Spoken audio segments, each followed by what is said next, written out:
ஒவ்வொரு முஃமின்களுடைய ஆசை என்பது நரகத்தில் இருந்து விடுதலை பெற்று சொர்க்கத்தில் நுழைய வேண்டும் என்பதாகும்.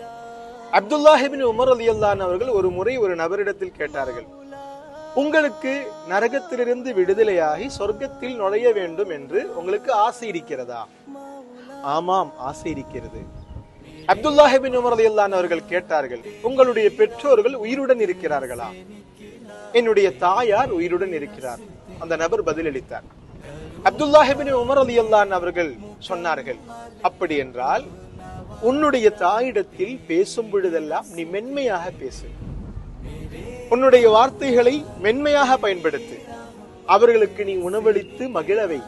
அப்படி என்றால் நீ பெரும்பாவங்களிலிருந்து தவிர்ந்து நிற்பதாக இருந்தால் உனக்கு நரகத்திலிருந்து விடுதலை பெறலாம், சுவனத்தில் நுழையலாம். அல்லாஹு தௌஃபீக் செய்வானாக.